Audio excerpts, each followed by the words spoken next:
వీడియోలో ఈ blouse cutting చూసాం కదా, ఈ వీడియోలో స్టిచ్చింగ్ చూద్దాము. దీనికోసం బక్రం పీస్ ని ఐరన్ చేసి పెట్టిన తర్వాత పిన్నులతోటి సెక్యూర్ చేసి పెట్టుకోవాలి. ఫ్రంట్ వైపు బ్లౌజ్ ఫ్రంట్ వైపు కనిపించే వైపు. నెక్స్ట్ ఇట్లాంటి డోరీ లాగా ప్రిపేర్ చేసుకొని, ఇది వచ్చేసి ఒక 2 ఇంచ్ పొడవు ఉండేలాగా కట్ చేసుకున్నాను. ఇలాంటి డోరీని ప్రిపేర్ చేసుకుని నార్మల్ థ్రెడ్ లాగైనా ప్రిపేర్ చేసుకోవచ్చు. ఇప్పుడు ఒక 1/2 ఇంచ్ గ్యాప్ తోటి నేను ఇక్కడ బక్రం పీస్ మీద మాత్రమే స్టిచ్ చేసుకుంటూ వస్తున్నాను. అలాగే ఇక్కడ వచ్చేసి ఎండింగ్ స్టార్టింగ్ ఒక మార్క్ పెట్టుకొని, మధ్యలో ఒక మార్క్ పెట్టుకొని, ఈ చివరి ఒక మార్కింగ్ అనమాట. ఇలా పెట్టుకుంటే ఏంటంటే కరెక్ట్గా వస్తుంది.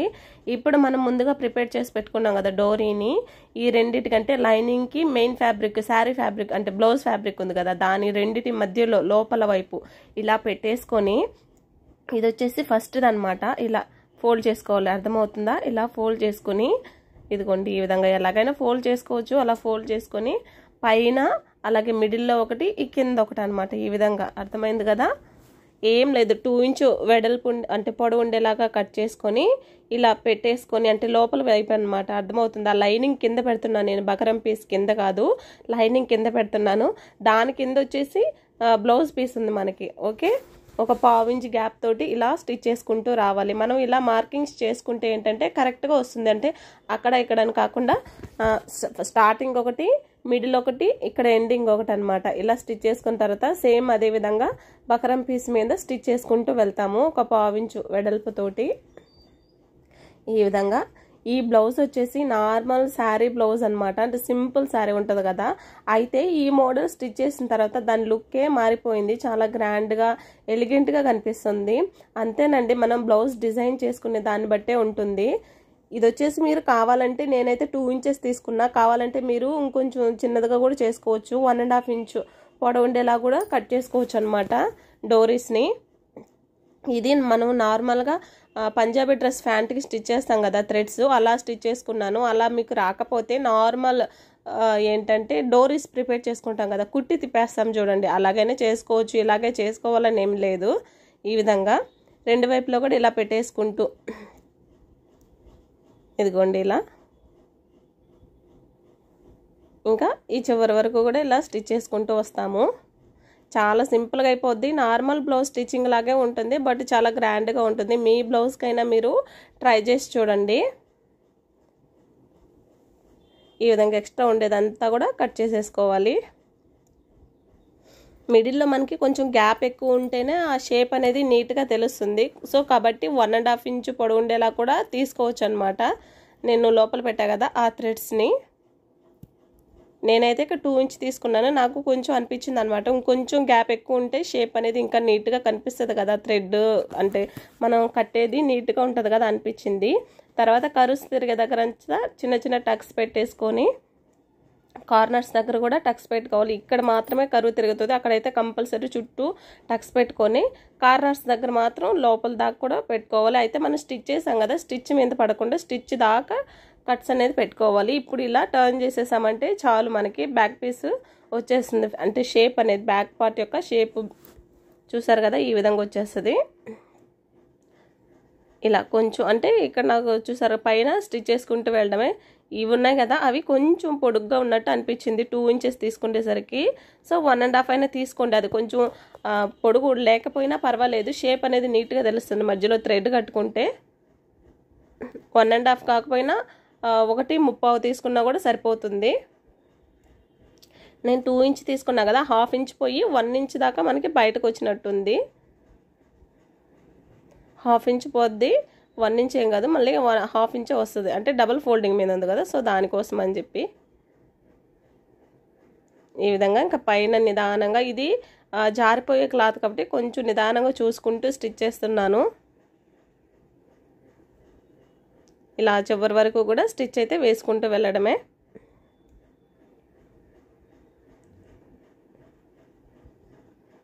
అంతే, ఇలా తిప్పేసుకొని ఇక్కడ కార్నర్స్ దగ్గర మాత్రం మనం నీడిల్ని కిందకి పెట్టి పాదం పైకి ఎత్తి తిప్పేసుకోవాలండి, లేకపోతే మనకి ఫినిషింగ్ నీట్గా రాదు. ఖచ్చితంగా ఏ కార్నర్ దగ్గర అయినా కూడా చూడండి, ఇలా పాదంని పైకెత్తుతున్నాను, నీడిల్ని కిందకే ఉంచి తిప్పుకుంటున్నాను. ఇంకా ఈ చివరి వరకు కూడా స్టిచ్ చేసుకుంటూ వచ్చామంటే బ్యాక్ అంటే షేప్ అనేది మనకి కంప్లీట్ అయిపోతుంది. చూసారు కదా, ఈ విధంగా వచ్చేస్తుంది. ఇప్పుడు దీంట్లో థ్రెడ్స్ పెట్టుకోవడమే, ఇంకేముంది. ఇంకా నార్మల్ బ్లౌజ్ స్టిచ్చింగ్ లాగే ఇంకా చూసారు కదా, లైనింగ్ ఇంకా మెయిన్ ఫ్యాబ్రిక్ ఇలా కొంచెం సర్దుకుంటూ అంటే ముడతలు రాకుండా అడ్జస్ట్ చేసుకుంటూ స్టిచ్ చేసుకుంటూ వెళ్ళాలి. ఇది పట్టు శారీస్కైనా కూడా మంచిగా ఉంటుందండి. అంటే మోడల్ అనేది చాలా బాగుంటుంది, ట్రై చేసి చూడండి. సింపుల్ శారీస్ కూడా మంచి క్లాసీ లుక్ వస్తుంది. అంతే, ఇలా స్టిచ్ చేసుకున్న తర్వాత ఎక్స్ట్రా పీస్లన్నీ కట్ చేసేసుకొని ఇంకా బ్యాక్ టక్స్ ఉన్నాయి కదా అవి వేసుకుంటున్నాము. బ్యాక్ టక్స్ వచ్చేసి ఒక 4 ఇంచెస్ పొడవు ఉండేలాగా, కింద ఒక 1/2 ఇంచ్ వెడల్పు ఉండేలాగా ఇలా వేసుకుంటూ వెళ్తాము. 2 సార్లు వేసుకోవాలి ఇలా. ఓకే, ఈ విధంగా క్రాస్గా బయటకు వచ్చేసేయాలన్నమాట.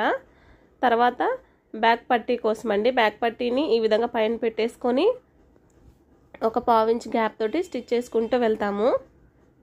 అంతే, ఆ చివరి దాకా కూడా ఇలా స్టిచ్ చేసుకుంటూ వెళ్ళి ఎక్స్ట్రా ఉండేది కట్ చేసేసుకోవాలి.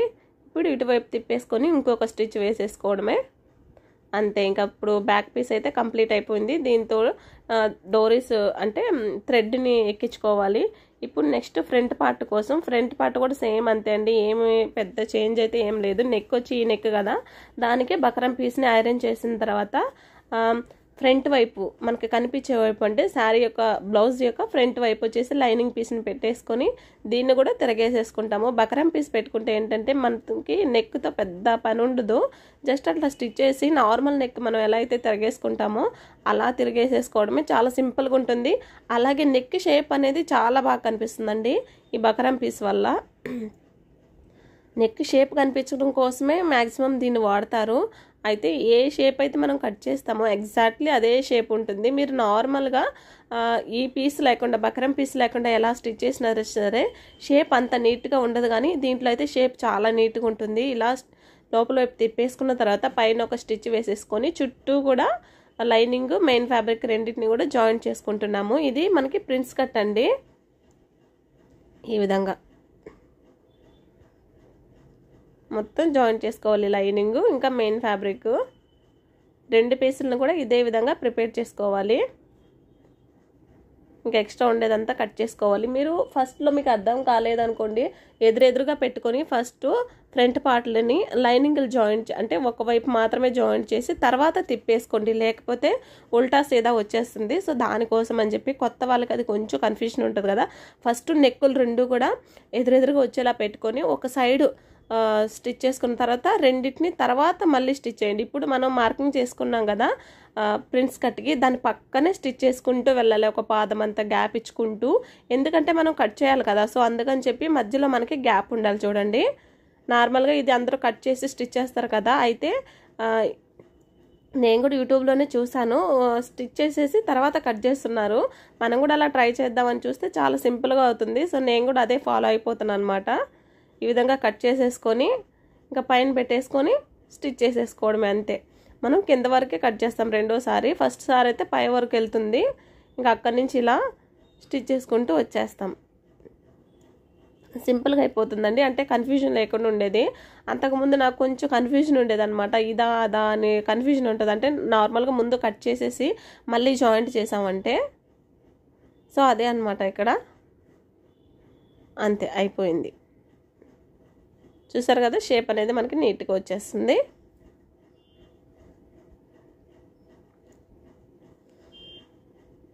సేమ్ ఇదే విధంగా ఇంకో దాన్ని కూడా ప్రిపేర్ చేసుకొని ఇప్పుడు ఉక్కులకు వచ్చేసి ఇలా డబుల్ ఫోల్డింగ్ చేసుకోవాలి. 2గా ఫోల్డ్ చేసా చూడండి, 2గా మడత వేసాను, పైన వైపు పెట్టేసుకొని పైన కొంచెం ఎక్స్ట్రా పెట్టుకున్నాను. ఎందుకంటే నెక్ ఆల్రెడీ స్టిచ్ చేసేస్తుంది కదా, సో దానికోసం అని చెప్పి దాని లోపలికి కొంచెం ఫోల్డ్ చేసేసి పైన ఒక స్టిచ్ చేస్తాము.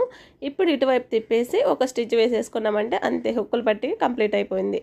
నెక్స్ట్ కాజాలు పట్టి దానికోసం కూడా ఇంకొక ఫ్రంట్ పీస్ తీసుకొని, ఇదైతే లోపల వైపు నుంచి కొంచెం ఎక్స్ట్రా ఇలా పెట్టేసుకొని ఇలా కూడా ఫోల్డ్ చేసేసుకోవచ్చు, లేదా కొంచెం వదిలేసైనా స్టిచ్ చేసుకోవచ్చు, ఏం పర్లేదు. ఇప్పుడు దీన్ని ఇటువైపు తిప్పేసుకో, ఫ్రంట్ వైపు తిప్పేసి ఒకసారి మళ్ళీ ఇంకొకసారి 2 సార్లు ఇలా ఫోల్డ్ చేసేసి స్టిచ్ చేసుకుంటూ వెళ్ళిపోతాం. అంతే, ఇంకొక స్టిచ్ పక్కనే అయిపోయింది కాజాలు పట్టి. ఇప్పుడు ఫ్రంట్ పార్ట్ అయితే కంప్లీట్ అయిపోయింది. ఇంకా కింద మనకి పట్టి స్టిచ్ చేయాలి కదా, ఇంకా పట్టి స్టిచ్ చేయడం కోసం వచ్చేసి ఇలా పెట్టేసుకొని నార్మల్ మనం బ్యాక్ పట్టి ఎలా స్టిచ్ చేస్తామో సేమ్ యాజ్ ఇట్ ఈజ్ అంతే అండి. ఇక్కడ కొంచెం లోపలికి ఫోల్డ్ చేసుకోవాలి, ఎక్స్ట్రా పెట్టుకొని ఈ విధంగా ఓకే, ఇంకా పైన ఒక స్టిచ్ వేసుకుంటూ వెళ్ళిపోవాలి. ఇటువైపు కావాలంటే మీరు హెమ్మింగ్ చేసుకోవచ్చు, లేదంటే స్టిచ్ వేసేసుకోవచ్చు. నేనైతే స్టిచ్చే వేసేస్తున్నా, ఫ్రంట్ సైడ్ కదా అంతగా ఏం కనిపించదు అని చెప్పి. అయిపోయింది. 2 పీసులను కూడా ఇలాగే ప్రిపేర్ చేసుకోవాలి. ఇటు సైడు దీనికి అంచు రాలేదు, ఖర్చు రాలేదు, సో దానికోసం కొంచెం ఫోల్డ్ చేసుకుంటున్నాము. ఫోల్డ్ చేసుకొని స్టిచ్ చేసుకొని పైన పెట్టేసుకొని కొంచెం లోపల వైపు ఇప్పుడు ఒకదాని మీద ఒకటి ఫ్రంట్ బ్యాక్ రెండింటిని కూడా జాయింట్ చేసుకోవాలి షోల్డర్స్ని. అయితే నేను ఇక్కడ హ్యాండ్స్ చూపించట్లేదండి, హ్యాండ్స్ ఏం లేదు, నార్మల్గా కుట్టి తిప్పేసుకుంటాం అంతే. సో అందుకని చెప్పి హ్యాండ్స్ని నేను చూపించట్లేదు. నార్మల్ హ్యాండ్స్ మీకు తెలిసే ఉంటుంది కదా, మన ఛానల్లో కూడా చాలానే ఉంటుంది. ఏముంది, ఫ్రంట్ వైపు ఉంటుంది కదా, ఫ్రంట్ వైపు పెట్టేసి చివర్లలో కుట్టి తిప్పేసుకొని ఇంకా చుట్టూ జాయిన్ చేసేసుకోవడం అంతే, ఇంకేం లేదు. హ్యాండ్ కంప్లీట్ అయిపోతుంది. ఇప్పుడు ఫ్రంట్ లోతు తీసున్నాం కదా, లోతు తీసుండేది వచ్చి ఫ్రంట్ వైపుకి వచ్చేలా పెట్టుకొని బ్యాక్ సైడ్కి వచ్చి బ్యాక్ సైడ్ ఉండేలాగా మధ్యలో మిడిల్ డాట్కి వచ్చేసి షోల్డర్ దగ్గర ఉండేలా పెట్టుకొని ఈ చివరి వరకు కూడా ఇలా స్టిచ్ చేసుకుంటూ వస్తాము. మళ్ళీ ఆ చివరి నుంచి కూడా ఇలా స్టిచ్ చేసుకుంటూ వెళ్తాం. ఈ హ్యాండ్ స్టిచ్ చేయడం అనేది ఒక్కొక్కరిది ఒక్కొక్క స్టైల్ అనమాట. నేనైతే మిడిల్లోంచి స్టార్ట్ చేసి ఆ చివరి వరకు వెళ్తాను, మళ్ళీ ఆ చివరి నుంచి ఈ చివరి వరకు వచ్చేస్తాను. తర్వాత మళ్ళీ ఈ చివరి నుంచి మనం ఎక్కడి నుంచి అయితే స్టార్ట్ చేసామో అక్కడికి వెళ్ళాలి. అప్పుడు 2 వైపులో కూడా డబుల్ స్టిచ్ అనేది పడాలండి. మెయిన్ ఏం లేదు, అక్కడ 2 వైపులో డబుల్ స్టిచ్ పడాలి మనకి. హ్యాండ్స్ జాయిన్ చేసేటప్పుడు కంపల్సరీ డబుల్ స్టిచ్ ఉండాలి, దానికోసమే అని చెప్పి ఈ విధంగా 2 హ్యాండ్స్ని కూడా ఇలాగే జాయిన్ చేసేసుకుంటాం అంతే. నెక్స్ట్ ఇంకా బ్యాక్ సైడ్ ఇలా కనుక థ్రెడ్స్ పెట్టేసామంటే చూడండి ఎంత మంచి లుక్ వచ్చిందో. చూసారు కదా, సింపుల్ డోరీస్ పెట్టాను. మీరు కావాలంటే ఇక్కడ హెవీగా పెట్టుకోవచ్చు, అంటే సింపుల్ బ్లౌజ్ కదా, మరి హెవీగా పెడితే బాగుండదు అని చెప్పి కింద లక్నన్స్ మీరు కావాలంటే పెద్దగానే పెట్టుకోవచ్చు. చాలా మంచిగా అనిపిస్తుందండి అసలు బ్లౌజ్ వేసుకుంటే కూడా, మంచి మోడల్ అనమాట. ట్రై చేసి చూడండి కంపల్సరీ, సింపుల్గా ఉంటుంది, అలాగే చూడడానికి మంచి ట్రెండీగా కూడా అనిపిస్తుంది. ఇప్పుడు ఫ్రంట్ పార్ట్ సైడ్ ఫ్రంట్ సరిపోయేలాగా మార్కింగ్ పెట్టేసుకొని, అంటే కాజాల వైపుది కాజాల వైపు, హుక్స్ల వైపుది హుక్కుల వైపు అనమాట. ఇది మనకి ఫ్రంట్ ఓపెన్ వేసుకోవడానికి కూడా పెద్ద ఇబ్బంది ఉండదు. కొంతమందికి ఏంటంటే బ్యాక్ సైడ్ హుక్స్ వేసుకోవడం కష్టం కదా, అలాంటి ఇబ్బంది ఏం లేకుండా చాలా బాగుంటుంది. ట్రై చేసి చూడండి. ఇప్పుడు బ్యాక్ సైడ్ కూడా బ్యాక్ సైడ్ ఎంతైతే ఉందో అంతవరకు మార్కింగ్ చేసుకొని ఇంకా సైడ్స్ జాయిన్ చేసేసుకున్నామంటే మనకి బ్లౌజ్ అనేది కంప్లీట్ అయిపోతుంది. ఇలా తీసేసుకొని సైడ్స్ జాయిన్ చేసుకోవడమే. హ్యాండ్ లూజ్ ఎంతైతే ఉందో అంత చూసుకొని ఇక్కడ ఖర్చు చూసుకొని ఇక్కడ ఫ్రంట్ బ్యాక్ 2 అంటే మనం మార్కింగ్ చేసుకున్నాం కదా, 2 ఒకే దగ్గరకు వచ్చేలా చూసుకొని ఒక స్ట్రైట్ లైన్ డ్రా చేసేసుకొని అదే లైన్ మీద స్టిచ్ చేసేయండి. కొత్త వాళ్ళకి చాలా సింపుల్గా ఉంటుంది లైన్ డ్రా చేసి స్టిచ్ చేయడం వల్ల. నేను ఫస్ట్లో నాకు అంత స్ట్రైట్గా వచ్చేది కాదు, లైన్ డ్రా చేసి దాని మీద స్టిచ్ చేసేటప్పటికి నాకు నీట్గా వచ్చింది. ఇంకా అప్పటి నుంచి అదే అలవాటు అయిపోయిందండి. ఇంక ఇక్కడ ఏమైనా కొంచెం ఎక్స్ట్రాలు ఉంటే కట్ చేసేసుకోవడమే. ఈ సైడ్ కూడా జాయింట్ చేసేసుకున్నామంటే అయిపోతుంది. అండ్ ఇక్కడ ఒక్కసారి నేను ఇంతకుముందు చూపించలేదు కదా, ఇది చూసుకోవాలండి కంపల్సరీ. ఇది కరెక్ట్గా అదే వచ్చేస్తుంది, బట్ ఒకసారి చెక్ చేసుకుంటే మనకి ఎలాంటి డౌట్ ఉండదు. సో చెక్ చేసుకున్న తర్వాత కరెక్ట్గా సేమ్ మనం మార్కింగ్స్ పెట్టుకున్నాం కదా అక్కడికే వచ్చింది. ఇలా కింద వరకు స్టిచ్ చేసుకుంటూ వెళ్ళిపోవడం అంతే. అయిపోయింది బ్లౌజ్ అనేది మనకి. మళ్ళీ పక్కనే ఒక 10 ఇంచ్ గ్యాప్ తోటి ఇంకొక స్టిచ్ కూడా వేసేసుకుంటాము. ఎక్స్ట్రాలు ఉంటే కట్ చేసేసుకోవడమే. చూపిస్తా చూడండి బ్లౌజ్ కంప్లీట్ అయిన తర్వాత ఇదన్నమాట బ్లౌజ్. చాలా బాగుంది కదా, సింపుల్గా ఉన్నా కూడా అసలు ఏం లేనట్టు ఉంది, బట్ వేసుకుంటే మంచి లుక్ ఉంటుంది.